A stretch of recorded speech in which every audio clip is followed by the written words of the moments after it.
All right, so how many of you felt just a bit out of balance trying to get your butt here this morning? Right, because we had to deal with everything that we normally deal with, right? And then we have to deal with everything that we're not going to deal with because we're going to be here. And plus, we want to look good.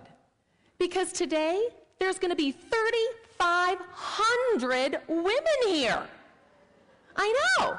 And you know what that means? 7,000 eyes. Yeah, checking out your hair, your makeup, your clothes, your shoes, pretty much everything, right? And so I'd like to acknowledge the fact that you got here. So turn to the woman next to you and tell her, you are amazing. Turn to the woman on the other side and tell her, you are incredible.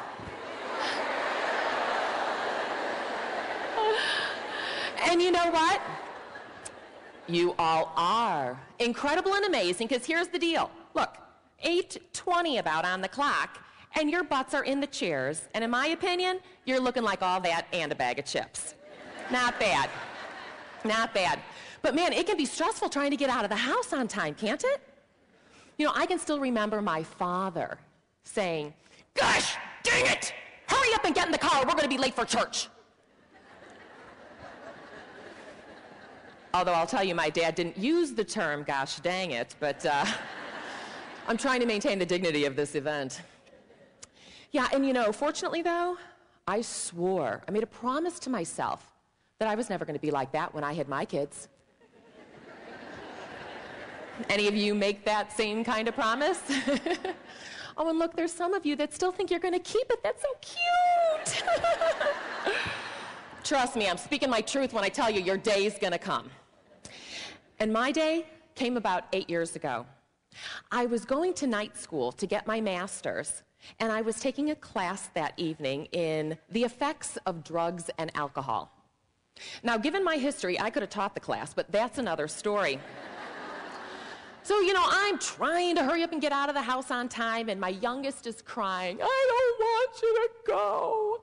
And, you know, I'm trying to slap something edible on the table, which is hard for me because I hate to cook. And I had to get everything ready for my husband that evening.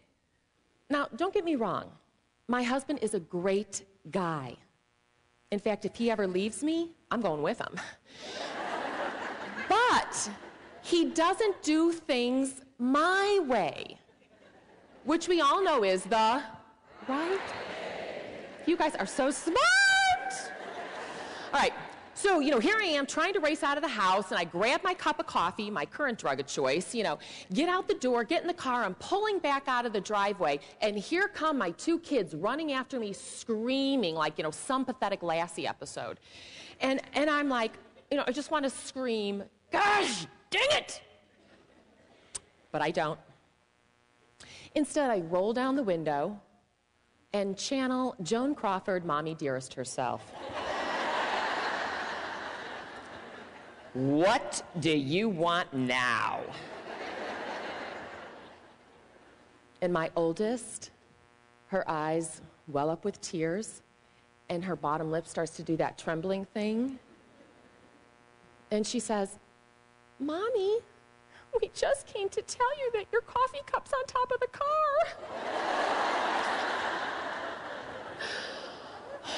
I know, all right? So when do we get to the point where we realize it's not working and that something has to change? Right? That the price we're paying is just not worth it. I mean, we live in a world where women have such incredible opportunities. I mean, I don't care what your politics are. How about the last year, the role women have played in this election? Right? Yeah. It's incredible. So we have these great opportunities, and yet the depression rate has skyrocketed. We live in a country where women can pretty much do anything, but somehow we've internalized that to mean we're supposed to do everything. And when we try to do everything and we fail, how do we feel? Yeah, we stress, we burn out, we worry, and we hurt. Because we've tried to do it all and we can't.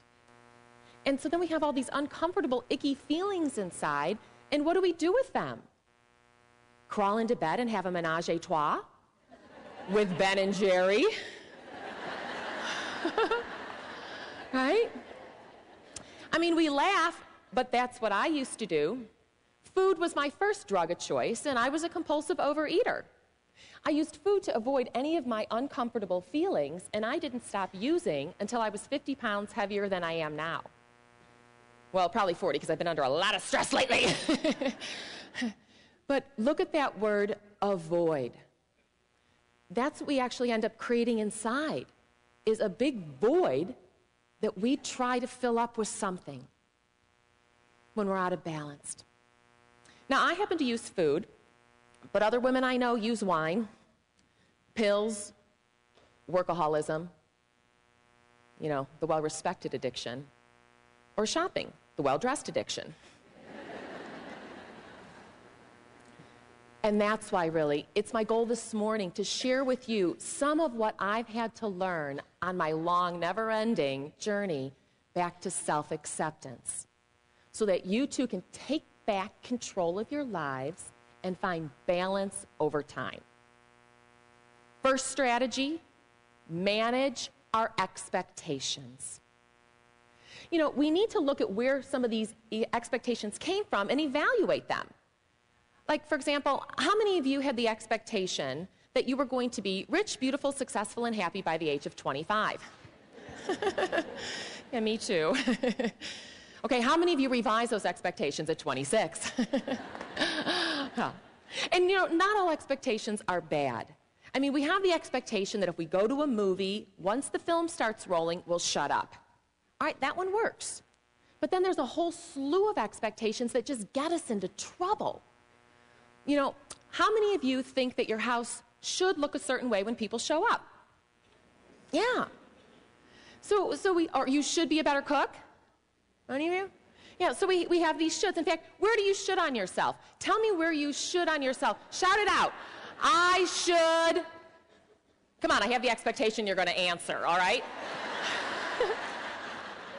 I should exercise. Yeah, I should get organized. I hear organizing is the new dieting. I should rest, I heard someone say. Yeah, you should. That's a good should. But anyway, you get the point, right? There's all these crazy shoulds and expectations, and they just wear us down. So here's what you need to know about that. You're never going to get it all done. Sorry to be the bearer of bad news, but it's the truth. I mean, if you're really going to grow your families, grow your careers, grow emotionally, you're never going to have enough time to get it all done, whatever it is for you. Too many of us women think that there's some magic formula out there. And if we just find it, everything will be perfect. But that's a lie. And so here's what I want you to do. I want you to make a not-to-do list. Yeah, I'm serious. In fact, if you're like me, here's the first thing you need to put on the list. Organize the garage.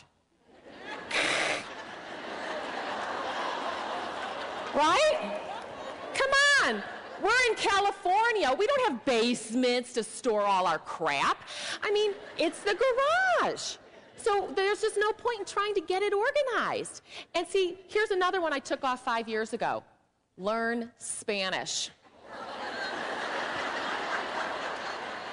All right, it's not going to happen right now in my life. And here's why we have to put those on our not-to-do list. Because what happens in our mind when we have it still on our list? It drains us, right? And it takes our energy away.